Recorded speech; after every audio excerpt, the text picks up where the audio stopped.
Reasons to be Joyful live at the podcast show 2025.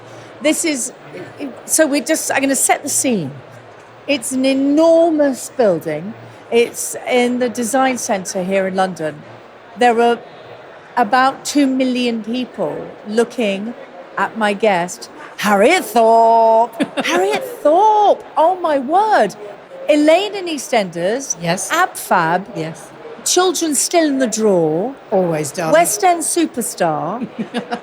Goodness gracious me. Welcome. Thank you so much for doing this live show. Honoured to be here, darling. It's so lovely that you're here. So, podcasting world. Yes. We've just wandered around. There's a lot of people around. And I have to say that everybody does that. It's Elaine. It's Elaine. Honestly, around the podcast show, wherever we go, there's Elaine. Do you mind that you are Dame Harriet Thorpe, of course, but now people call you Elaine from doof, doof, doof, doof, doof, doof. I'm absolutely honoured. And if she were here now, darling, which she is, obviously, she'd be thrilled. And, I'm always Elaine, always here. Drinks are on the house. Do you know, the wonderful thing is when you entered the square, and as somebody who, I don't know if I've ever mentioned, I've never missed you might have done. So, but when you entered the square, you came in with such aplomb, and she was Hurricane Elaine, and you now it feels like you've always been there, and I mean that as a compliment. Does it feel like that to you?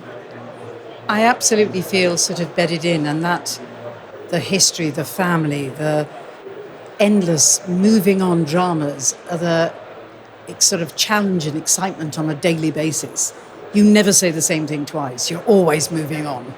And in a day, your life changes in the storyline, and then it's a different day the next day. But it has been quite life-changing as well for you, hasn't it? That suddenly everybody stops you. And I mean, it's not Ab Fab, although it still is. It's not Ab Fab as much as it was. It's now Elaine. And does it feel like a life change? It does, and I think what's so important about EastEnders is that whether you're 9 or 90, there is a story for you. And they deal with issues that matter today in everybody's lives. And that is really important. And throughout time, our world has reflected the world back at people. That's the art. And it matters hugely. So can you give us an idea of your working week? Because how on earth do you do it? I think you get show fit in whatever show you do. And if we're in by 7, I'm up at 5:15. And I'm always early. I'm obsessively early for everything. And I love that. And it's costume, makeup, and then the character arrives, and then you're on set. How do you learn your lines? You don't learn them, you remember them. What? Because you do learn them, but not in a sense that if you were doing a musical or a play, you never say them again. So it's actually kind of something that grows in you, an ability to be this character. So when those words come along, you kind of just know them because it's storyline. Extraordinary. Yeah, and it is that you remember them and then you move on. And do you know much about your storyline? So obviously I want to know, and I don't want to know, but I really want to know, but please don't tell me what's happening. How much do you know before because you film a few weeks in advance, I know, but how much do you know of what's going to happen over the next 6 months or a year or something? If it's a big drama issue, then you get told ahead of time. But kind of there's always an ongoing storyline anyway, and you are kept up to date generally. Do you watch the show? Of course, because as an athlete, they have to watch themselves all the time to see where they can get better. Oh, so that's and why I look to think, am I doing the right thing there? Could I have done that better? What else can I change? How can that sound be?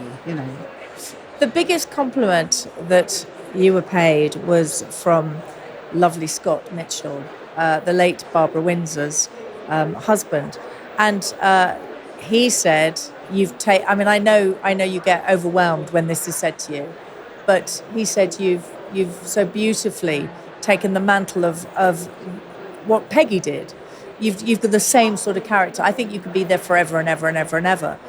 Does that feel like a bit of a load, being an older woman, a more mature woman, coming into a show and then just going, I'm here?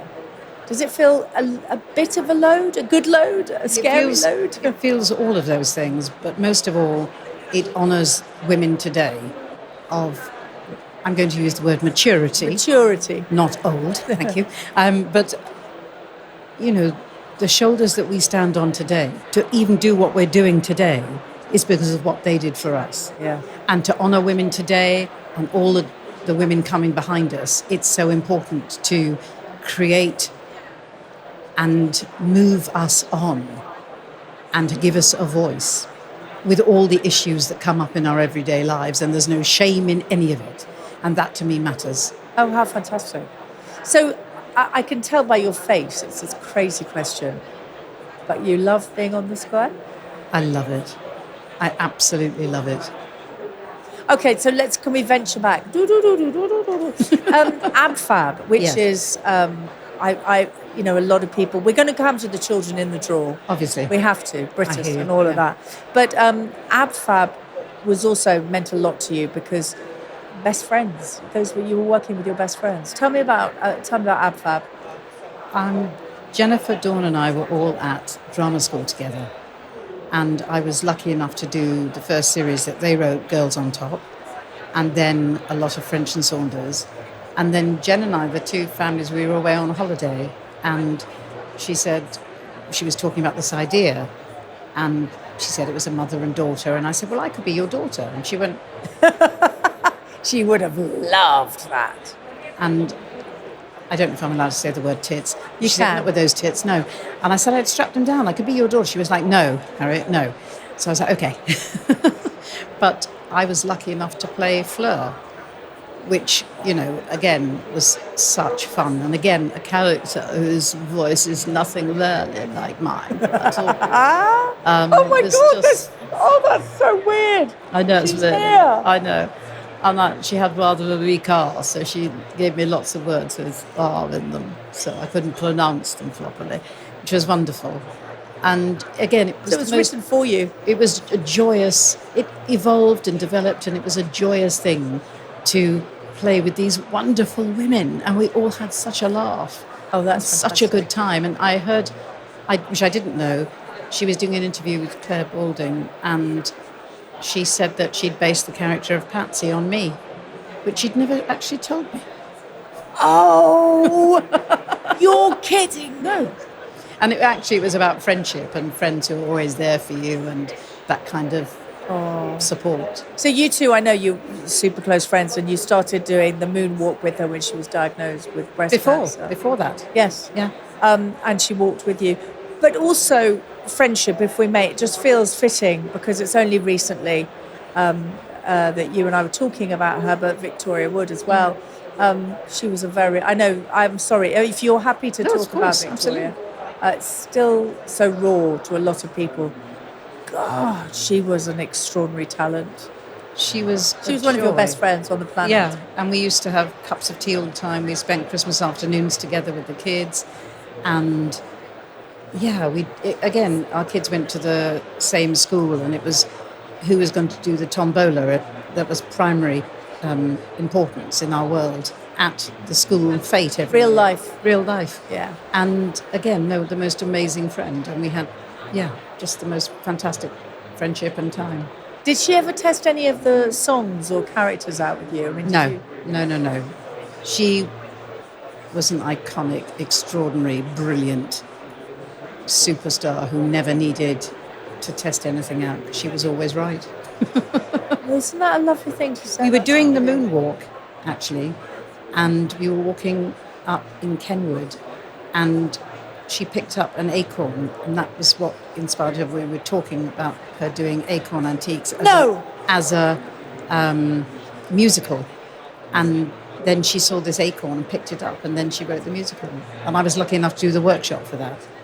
Oh, my word. It was amazing. We were doing the moonwalk, training for it, because we trained very consistently. How did you meet her? Because she wasn't at drama school with you. No. I think just socially we met, and we just always had a laugh. And, And our kids were at the same school, and I was lucky enough to work with her too. And So many, you and your friends in the funny bones. I mean, there's a lot of funny bones, lots of funny bones. So we have to go to Mr. Brittus. yes, But I want to do the impression of you because do people still do that to you? yes, Oh! Do it again. yes, how can I help you? Yes, and that was because I remember I remember going to read at the audition, and it said she cries all the time. This character Carol cries all the time, and I thought to myself, crying all the time is boring. Trying not to cry is more interesting. Which kind of developed her speaking voice, because sometimes when you're crying, you're very, very, very, very quick, and then you're really, really slow. And also, I remembered adoring my very glamorous teacher in primary school, Mrs. Branton. And that moment when she'd say, "Okay, class, who can tell me?" And you just go, "Miss." And that's how Mr. Brittus came out, that Carol loved Mr. Brittus so much she couldn't say his name fast enough. Yes. It's one of those shows, isn't it? It's every so often you read, they're going to bring it back. Will they bring it back? I know, or a special or something. And it was a while, a few of us from Brittus were doing a Bring Back Brittus sort of storyline. It will happen again. Who knows? It would be wonderful if it did, because we're still all here. There's such sitcoms. I think there should be sitcoms back again. I don't think there are enough. I mean, the most recent one, I suppose, was Motherland, which was genius. Absolutely. Genius. How important do you think comedies were to you and are to you? I think they're very important socially, and also things that families used to sit down and watch together, because you identified with one of the many characters in all of the shows. You had friends like them, or bosses like them, or whatever. And I think, again, it just reflected our world. And I think that's why they're important. And to laugh at the madness of life. Goodness me, don't we need it? Just in case hopefully people are listening, but in case they're wondering what's going on, we're live at the podcast show in London. That's what you can hear in the background. Talking of things that people watch together, here's something I'm going to put out there, okay? So there aren't many shows that people do watch together. I think one of the few is Strictly Come Dancing. Yes. Yeah? You might wonder why I'm saying this. No, I have it on good authority that many people think that you should do Strictly Come Dancing. No, I'm being serious. Would you do it? Oh, in a heartbeat. No, you would do it. Of course, yeah. Absolutely. Oh, come on, everybody. We should get the whole of the podcast show in London. Get her on Strictly. Yeah. That sort of television, it's funny, EastEnders is now, it's hugely watched by young people as well. And it's watched on iPlayer. And I was doing a talk with some young people in their early 20s, and I asked them what they watched on television. And all these young people, sorry to go back to EastEnders, but I feel like we should do. All these young people saying EastEnders. Does that surprise you, how many young people watch it? Well, watching it myself and seeing the extraordinary, impactful storylines, no, it doesn't surprise me. Because who else is telling their story in that way? Daily. Great answer, thank you. Can we just talk about your mum? Yes. So you lived in the States when you were a child. Your mum was involved in film. She was. She wrote a book in the 1960s about working class biker boys who fell in love when it was still illegal to be gay. It was called The Leather Boys, which is now a gay classic.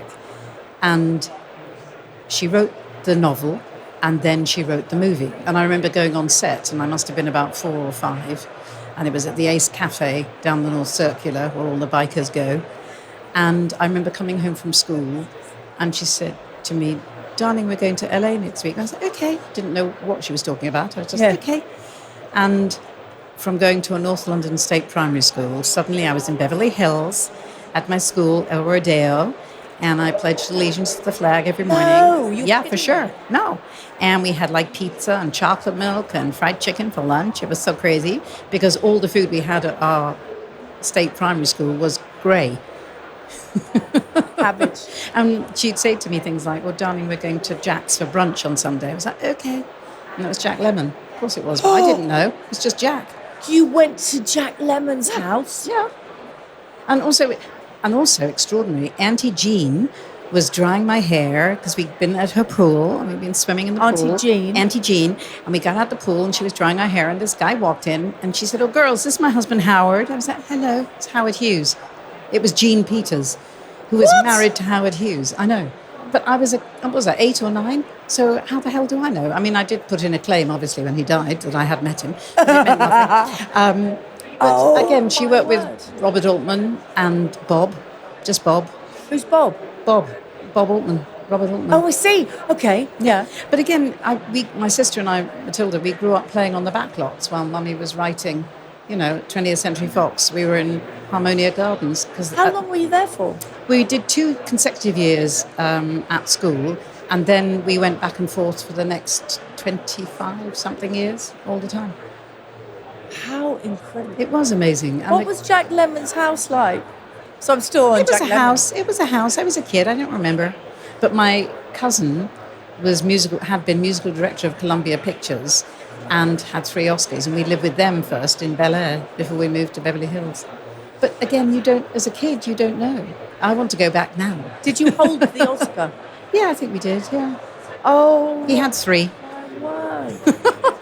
That's Again, just incredible. growing up in that world, which I know you can identify with, where everyone is accepted, whoever you are, who you love, where you're from, what religion you are, we're together. And that was everything. And only when you go into the real world do you realise... Did you get a round of applause? Thank It you, wasn't Kristen. that, but yes. I'll we'll take just it. say Let's that take was it. yours, That's that was fine, yeah. yours. It's a different world. Does it, and I presume you take it as a huge compliment that you're a gay icon now. I'm very honoured, yeah. Yeah. And on Pride. Because I grew up, it's all normal. Everything's normal. Everything is okay. As it should and be. that's the arts. Yeah. Harriet Thorpe, Dame I Harriet wish, Thorpe. not yet. Dame Harriet Thorpe, thank you very much. You're welcome.